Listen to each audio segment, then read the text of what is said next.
Hola, ¿cómo están todos? Bienvenidos a este tiempo de adoración y oración con los salmos.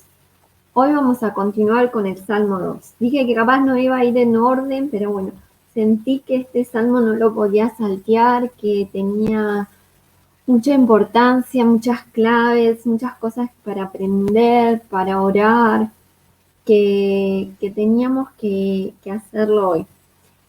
Bueno, y como les dije el otro día, les contaba, antes de comenzar a leer cualquier versículo o libro de la Biblia, eh, hago esta oración para que Dios prepare nuestro corazón y hoy la vamos a hacer juntos para comenzar. Se las pongo acá en pantalla y vamos a leerlo. Padre, te pido que a través del Espíritu Santo prepares mi corazón para recibir tu palabra y que ella penetre hasta lo más profundo de mi corazón y me permita dar el fruto agradable a ti, Padre. Amado Padre, Dios de gracia y misericordia infinita, delante de tu presencia me presento, reconozco mi necesidad de ti. Pido en nombre de Jesucristo que me reveles tu palabra a través de tu Santo Espíritu. Que cada uno de los pasajes que me hables hoy sea sembrado en lo más profundo de mi corazón para que germine y dé fruto que deseas en mi vida. Amén. Amén. Vamos a comenzar leyendo el Salmo 2. Para eso voy a compartir la pantalla de la página que el otro día les estaba contando. Y denme un segundito que cambio el fondo, así se puede leer mejor. Que se llama la página que uso yo, biblegateway.com, y acá escribís el salmo o el versículo que quieran y lo podemos poner en columnas paralelas en las diferentes versiones, porque es muy enriquecedor. Se los recomiendo no quedarse con una traducción, sino leer un versículo en varios, porque vamos descubriendo nuevas palabras, nuevos significados. Capaz que si lo leemos, no sé, la Reina Valera, una traducción de 1960, no entendemos el significado, solo lo leemos, pero cuando lo leemos en una versión vocabulario más actual, le va dando otro valor, otro significado que entendemos por las palabras que usan, que estamos acostumbrados, ¿no? Bueno, vamos a comenzar leyendo este hermoso salmo. Comienza así. ¿Por qué se sublevan las naciones y en vano conspiran los pueblos? Los reyes de la tierra se rebelan, los gobernantes se confabulan contra el Señor y contra su ungido, y dicen: hagamos pedazos sus cadenas, librémonos de su yugo. El Rey de los cielos se ríe, el Señor se burla de ellos, en su enojo los reprende, en su furor los intimida y dice: he establecido a mi Rey sobre Sión, mi santo monte. Yo proclamaré el decreto del Señor. Tú eres mi hijo, me ha dicho. Hoy mismo te he engendrado. Pídeme, y como herencia te entregaré las naciones. Tuyos serán los confines de la tierra. Las gobernarás con puño de hierro, las harás pedazos como vasijas de barro. Ustedes, los reyes, sean prudentes. Déjense enseñar, gobernantes de la tierra. Sirvan al Señor con temor, con temblor, ríndanle alabanza. Bésenle los pies, no sea que se enoje y sean ustedes destruidos en el camino, pues su ira se inflama de repente. Dichosos los que en él buscan refugios. Bueno, un salmo, la verdad, hermoso. Voy a quitar esto. Acá está. Y ahora lo vamos a ir escudriñando investigando versículo por versículo, y luego al final vamos a hacer una oración con este salmo. Este salmo quise dar continuidad porque, se dieron cuenta, termina como comienza el Salmo 1, que estuvimos trabajando el martes anterior. Que el Salmo 1 decía: dichosos aquellos que meditan en la ley del Señor de noche. Y este salmo termina diciendo también dichosos. Luego estuve investigando que estos dos salmos en muchos libros judíos aparecían como uno solo, como un concepto uno y que comenzaban y terminaban con esta palabra bienaventurado que en hebreo es Ashde.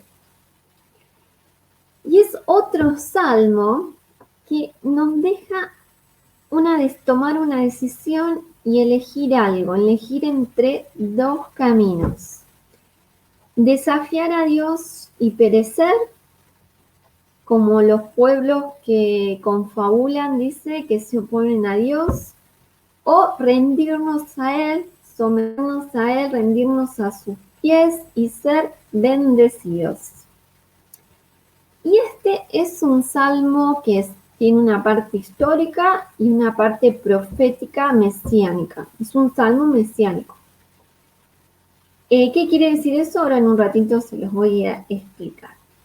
Histórico, porque se usaba cuando un rey subía al reino un rey que era de la descendencia de David. Y siempre, históricamente, el pueblo judío estaba perseguido y amenazado por otras naciones. O sea que este rey ungido del pueblo era el perseguido de su nación, ¿no? Y profético es un salmo mesiánico porque vemos muchas profecías que se cumplen de Jesucristo, muchos anuncios. Y además es el salmo, por eso me gusta mucho compartirlo, porque es el salmo más citado en el Nuevo Testamento. Y acá no se está identificando el autor, pero en Hechos, en el libro de Hechos, en el versículo 4, al 25 al 26, que lo citan a este salmo, se lo atribuye a David. Era como una introducción, un poquito de información que estuve recopilando de este salmo para que nos vaya abriendo el panorama. Entonces vamos ahora a ir versículos por versículo. Los primeros 3 versículos están diciendo, David se está preguntando por qué están enojadas las naciones. ¿Por qué se sublevan las naciones? Dice, en vano conspiran los pueblos. Y en otra versión dice, ¿por qué pierden el tiempo en planes inútiles? Dice, los reyes de la tierra se paran para la batalla, los gobernantes conspiran contra el Señor y contra su ungido. Rompamos las cadenas, gritan, y liberémonos de ser esclavos de Dios. Entonces, acá habla de una rebelión contra Dios y contra su ungido, o sea, Jesús. Entonces, esto es lo que simboliza en este tiempo también, es la rebelión del mundo contra Dios, el mundo contra la iglesia, contra el pueblo de Dios. Hice contra ungido. Y eso les quería compartir porque es algo que yo aprendí hace muy poco, que yo no sabía que la palabra Mesías y Cristo significaban ungido, que el verbo de la palabra ungir en hebreo es Mashiach y el sustantivo es Mesías. Y en griego el verbo es Io y el sustantivo es Cristo. Por eso Mesías o Jesús es el ungido. Esto me gustó mucho descubrirlo porque digo, por eso se le dice Cristo. Yo la verdad no lo sabía, capaz ustedes hace mucho tiempo que están en este camino y ya lo saben, es algo obvio o no. Hay mucha gente que es nueva en este camino, como yo, que recién está comenzando y que es algo novedoso, algo que la verdad que es bueno saber, que la palabra Mesías y Cristo es el ungido por Dios, como el elegido. ¿Y qué significa ungir también? En la historia antes del pueblo, ungir, hacían a los sacerdotes y a los reyes, o sea, personas que tenían que tomar decisiones, que tenían que estar al poder, como se designaba un oficial a cargo o algo así, el ungir era como un símbolo que el poder de Dios estaba sobre ellos. Los profetas también ungían al rey, se usaba el aceite y se ungía a los sacerdotes. Entonces es como, y esa unción la tenemos que pedir hoy en día, que Dios nos dé esa unción del poder del Espíritu Santo en nosotros también. Porque Dios dice que la presencia y el poder de Dios residen en el ungido. Y de la misma manera Dios unge a los creyentes para todas las tareas que se tienen que realizar. Como dice una parte que Dios hace el querer como el hacer siempre, ¿no? Nos empuja, nos alienta. Nada es posible si no fuera por Él. Y para darles un poco también de la historia de esto, de las persecuciones, estos comienzan desde la época de Jesús, desde Herodes, que manda a matar a todos los niños porque él quería eliminar, estaba contra el ungido, contra Jesús. Luego, Poncio Pilato, con los que eran no judíos y con algunos de los judíos que también querían deshacerse del ungido de Jesús cuando lo crucificaron. Y eso comenzó en ese tiempo, pero fue aumentando progresivamente durante los siglos. Y dice que va a culminar con una revolución mundial contra Dios y contra Cristo, con el anticristo.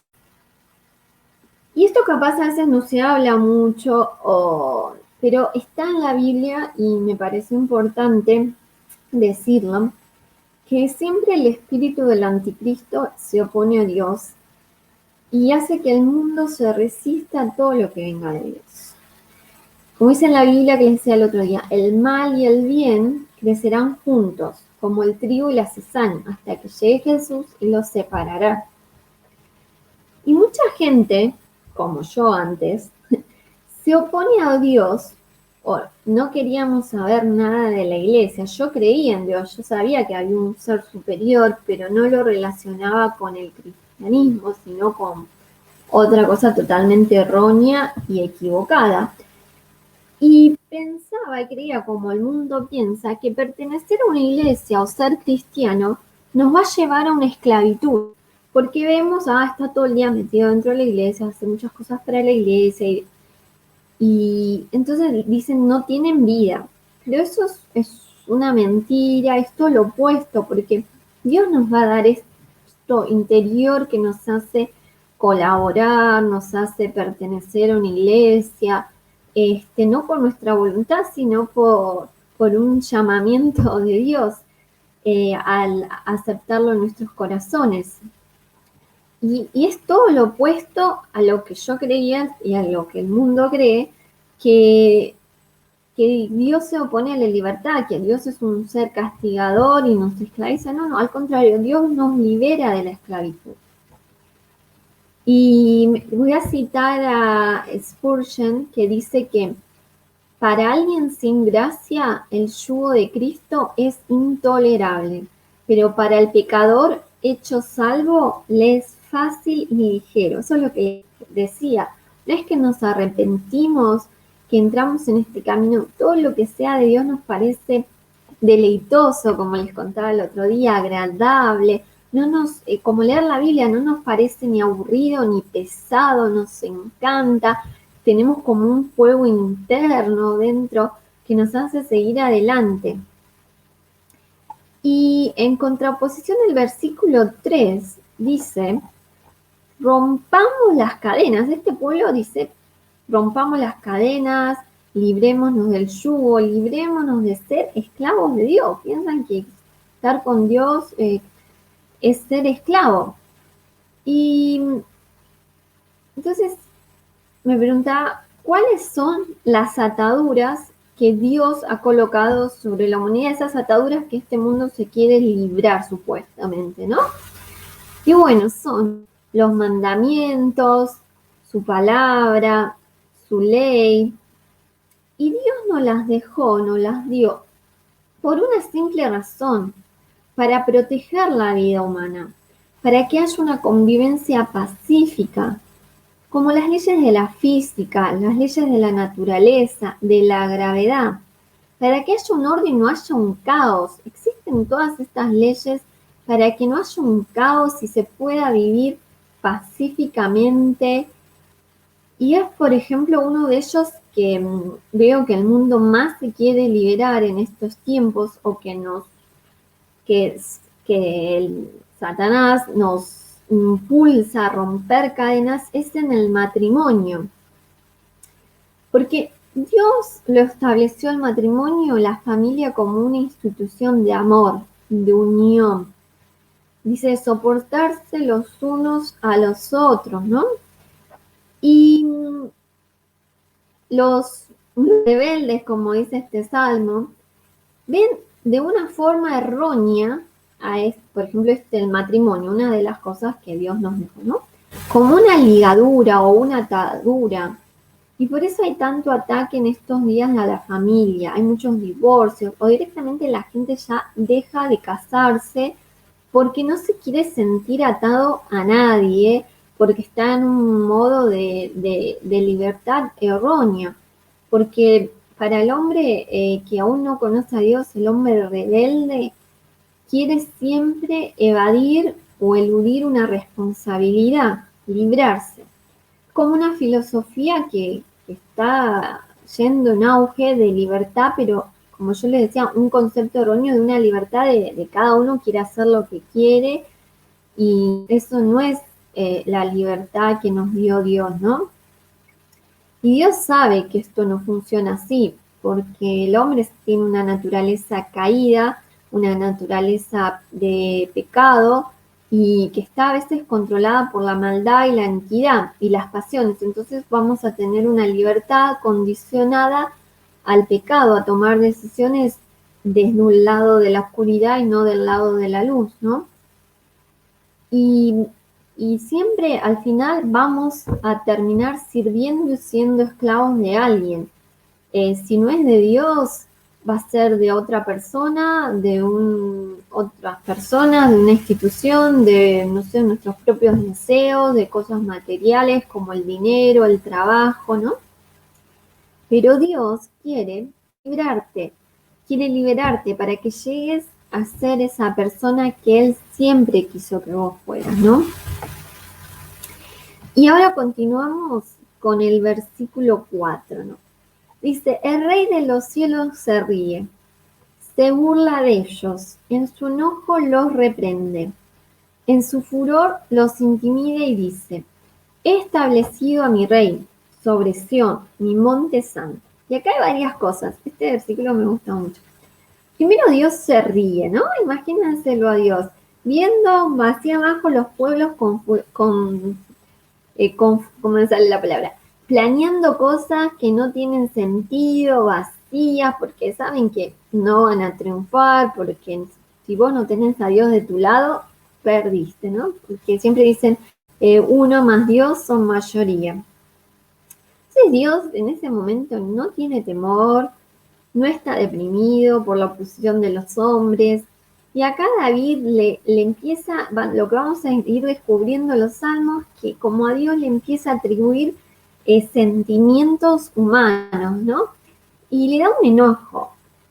Y muchas veces va a aparecer en los salmos un Dios enojado.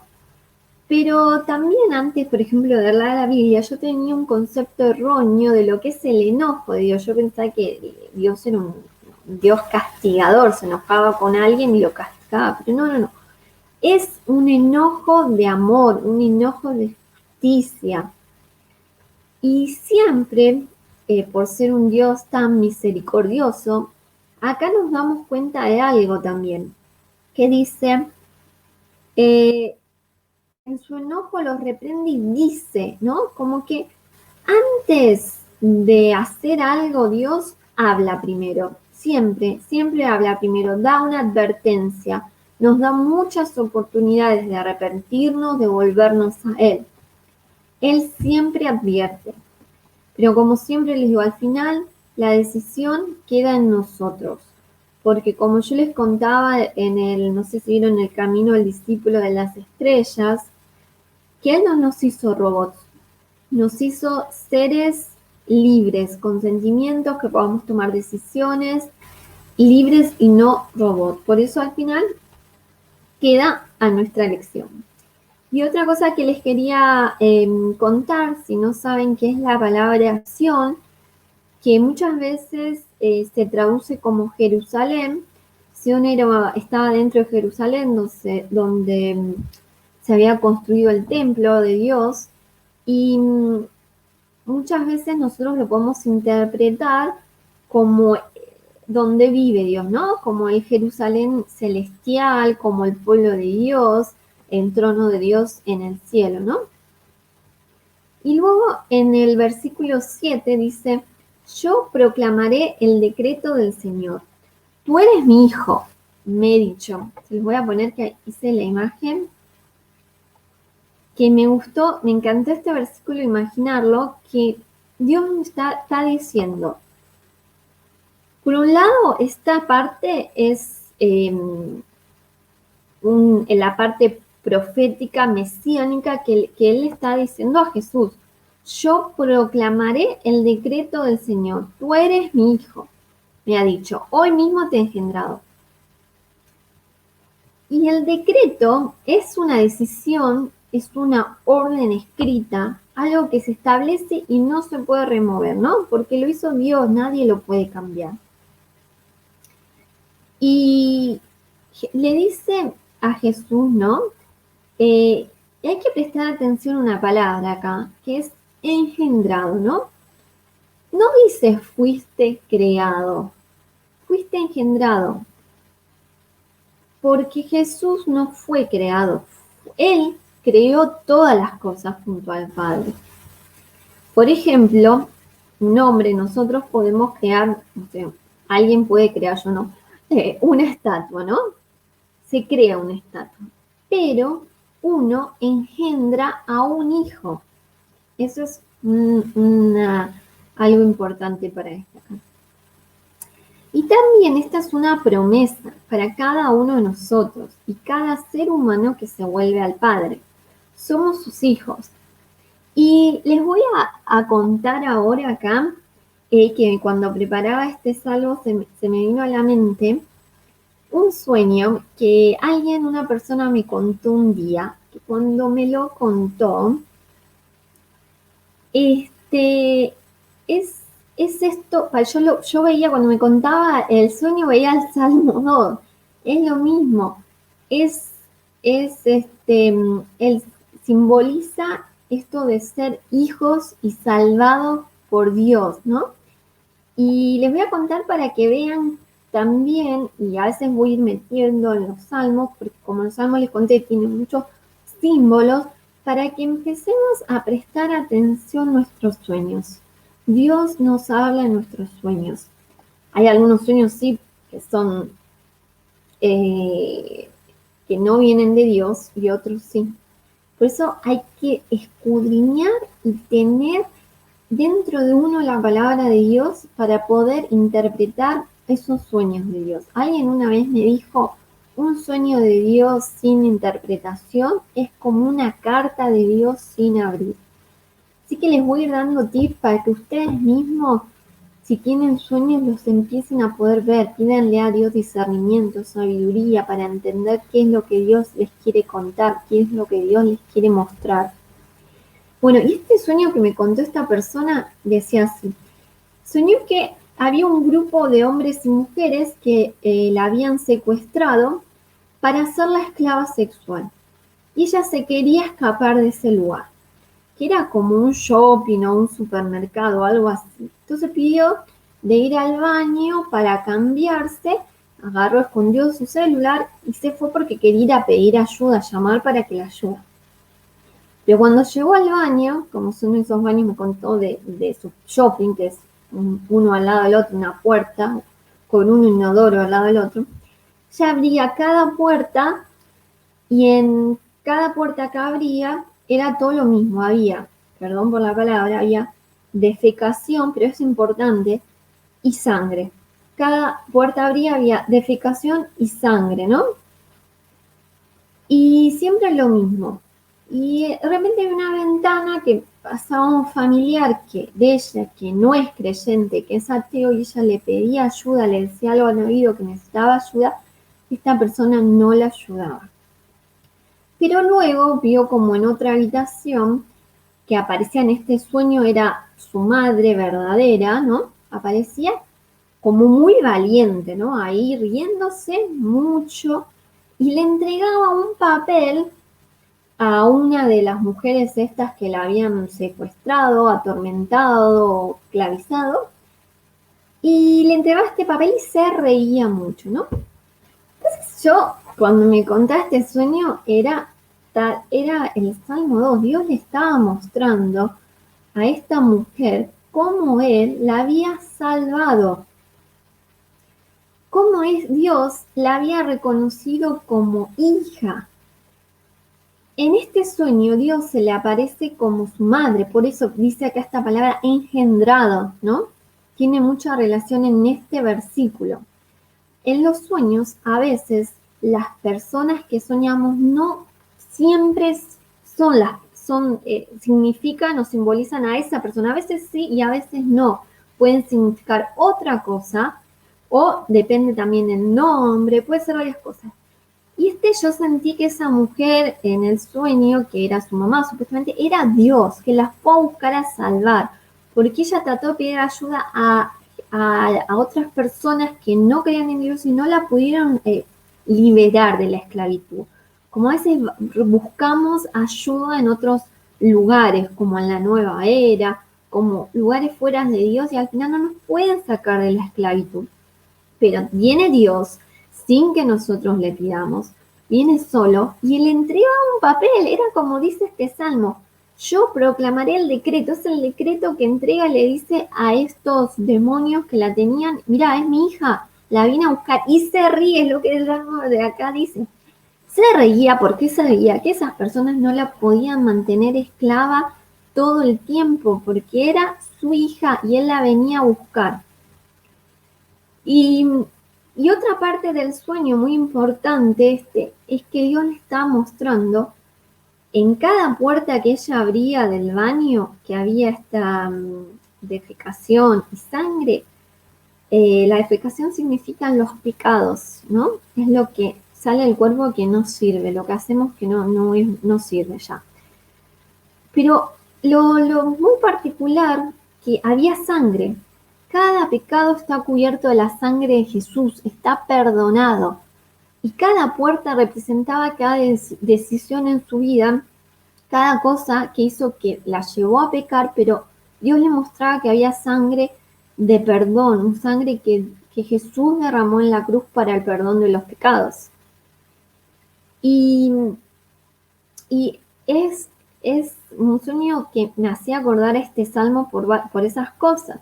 Y Dios viene a liberar, y Él es valiente y no teme y se ríe porque Él sabe que ellos no tienen el dominio sobre ella, ni sobre ti, ni sobre nadie.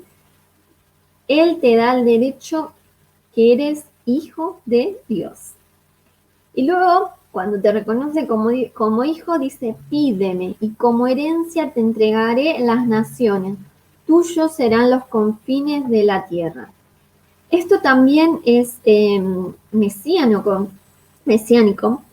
porque revela, les voy a leer algo, esto no, que lo encontré buscando, que me pareció muy bueno, que dice que esto revela el corazón de Dios hacia su propio Hijo. Pídeme y te daré por herencia a las naciones. Y esta conversación contiene una sorprendente declaración: que todas las naciones del mundo van a llegar al gobierno a los pies del Hijo, como está en Apocalipsis. Pero sin embargo, dice, hace falta pedirlo. Dice que en Juan 17, por medio de su oración sacerdotal, Jesús hace precisamente esto. Pero también la petición incluye una respuesta, una acción, ¿no? Y Dios quiere que su Hijo Jesús pida por las naciones, pero también nosotros que somos sus hijos, cristianos, pidamos por las naciones.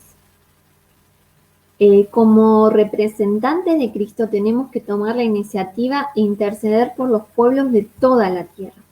Y hay que saber pedir, y a veces, muchas veces no sabemos pedirle a Dios, no sabemos lo que queremos.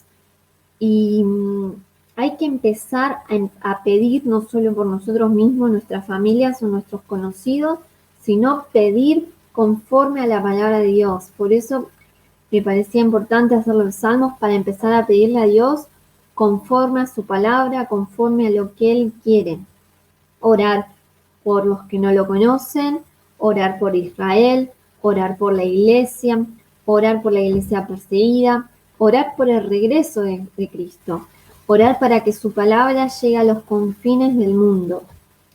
Y además siempre Jesús, él preguntaba antes de curar a alguien o hacer algo, no lo curaba, o sea, ¿qué es lo que quieres que yo haga? Le preguntaba a alguien, veía a una persona ciega, por ejemplo, y era obvio que quería recuperar la vista, pero él le preguntaba, ¿qué quieres que haga por ti? Y muchas veces queremos sanación y no la pedimos, o decimos o pensamos erróneamente, bueno, lo que me está pasando es un castigo de Dios o es lo que me toca, Dios lo permitió, así que bueno, y como que nos dejamos como vencer, ¿no? Pero Dios lo permite, pues Dios siempre tiene el control, o sea que lo que pasa sí Él lo permite, pero para que su gloria se manifieste en nuestra sanación. Así que pedile sanación. Creo que esto Maritza lo compartió el otro día, cuando le preguntaron a Jesús si el ciego quedó ciego, ¿era culpa de los pecados del padre o del propio ciego? Y él dijo, no, ninguno de los dos. Es para que todos vieran el poder de Dios en él, ¿no?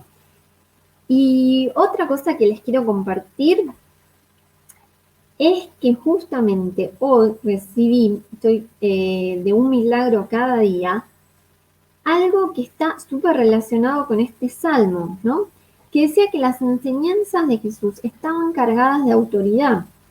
Él sanaba a los enfermos, echaba fuera demonios con gran poder, y no solo eso, Él entregó esa autoridad a sus discípulos para hacer milagros, ¿no? Él dijo, de cierto les digo que si en mí creen las palabras que yo hago, Él las hará también, y aún mayores, porque yo voy al Padre.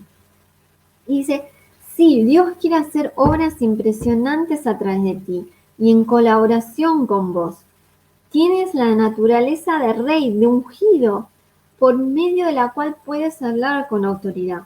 Y esa naturaleza de sacerdote, puedes interceder también ante Dios por los demás. Eres un hijo de Dios, una hija de Dios, tenés autoridad en nombre de Jesús, y Él mismo te la concedió, para que puedas hacer un milagro en los demás, que hoy puedas ser un canal de bendición para todos los que te rodean, y milagros ocurrirán en tus vidas a través de ti para la gloria de Dios, ¿no? Hermoso este mensaje, te los quería compartir. Bueno, y ahora continuemos con el versículo 11 y 12. Hablan de qué pide a estos pueblos que se rebelan, que sirvan al Señor, que le besen los pies. Y termina de una forma, les decía, hermosa, dichosos los que en Él buscan refugio. Y como decía también Maritza, que para buscar refugio, para confiar en Dios, primero lo tenemos que conocer. Por eso en el Salmo 1, fíjense cómo se relacionan estos dos salmos, que el Salmo 1 dice, dichosos los que en la palabra del Señor día y noche meditan. O sea, conocemos a Dios, conocemos a Jesús, porque la Biblia es la palabra, está viva, y Jesús es el verbo hecho carne, o sea, es la palabra hecha carne. Y luego que lo conocemos, lo empezamos a amar, empieza a crecer un fuego dentro de nosotros que solo en Él ponemos la confianza y la esperanza. Entonces, Dichosos los que meditan en la palabra y dichosos los que en él buscan refugio, dichosos, alégrense, dice, bendecidos los que en él confían. Y yo te digo que sometas tu vida y tu familia al Señor. Búscalo de todo corazón, porque Él tiene planes buenos para ti y un futuro, una esperanza, un propósito, dones. Pídele que te dé unción y que puedas usar tus dones con sabiduría. Y ahora vamos a hacer una oración con esto y con todo este salmo. Vamos a orar con la palabra, vamos a decretar, pedir. Vos andás haciendo tu propia versión, si lo necesitas lo pedís, si ya lo tenés lo decretás que lo vas a tener, como vos quieras, agradecer, alabar a Dios, decirle que Él es bueno, Él es grande, maravilloso. Y comenzamos. Gracias, Señor, porque sos mi Padre y me considerás tu hijo, tu hija. Creo en tu ungido, nuestro Rey Jesucristo, que vendrá a gobernar las naciones y toda rodilla se doblará ante él. Ven pronto, Señor, te lo pedimos. Maranata. Cuando haya confusión, cuando me ataquen mis enemigos, cuando se rían de mí, yo me reiré junto a ti, Señor, porque tú vendrás a rescatarme, porque estoy segura de tu propósito celestial, de que tú eres mi justicia y mi refugio. Te pido que en todos los pueblos, las naciones, toda la humanidad, se establezca tu justicia, que te conozcan, que se vuelvan a ti. Establece en cada país un gobierno justo, que respete tus normas, mandamientos y voluntad, que sea quitado de cada nación, cada país, toda obra del enemigo, y que se detenga la injusticia, la corrupción y la maldad. Padre Celestial, ayúdanos a ser testimonios fieles de tu amor y poder en medio de personas que no te conocen. Que el poder de tu Espíritu Santo nos fortalezca para permanecer firmes en tu luz y en medio de una sociedad que te rechaza y que se desvía de tu voluntad. Dame un corazón con respeto y amor reverente a tu persona. Me rindo a los pies de ti, Jesús. Los beso, los lavo con mis lágrimas. Confío en ti. Me gozo de llevar tu yugo que es liviano y ligero. Gracias, Señor, porque en ti me siento libre y en paz en tus caminos. Te amo con todo mi corazón y espero ver tu trono en la tierra. Te pido que me llenes de unción, te pido que me unjas con el poder del Espíritu Santo y que despiertes y hagas visibles los dones que me diste, que me des la sabiduría y el discernimiento para usarlos para tu gloria. Unge a la iglesia de Cristo, levanto una iglesia de poder, de milagros y maravillas, para que sea manifestado tu reino aquí en la tierra, que seamos instrumentos para traer el cielo a la tierra. En el nombre de Jesús, tu Hijo amado. Amén. Amén. Espero que les haya encantado, deleitado en este salmo, como yo. Cada vez que preparo un salmo es como que siento ese fuego y que me deleite, me encanta. Sigamos orando juntos. Como dijo Jesús, cuando 2 o 3 se reúnen en mi nombre, yo estaré en medio de ustedes. Y aunque no nos veamos físicamente, yo siento que estamos juntos, siento la presencia de Jesús. Les mando un beso enorme, que tengan un hermoso día y un bendecido día. Hasta la próxima.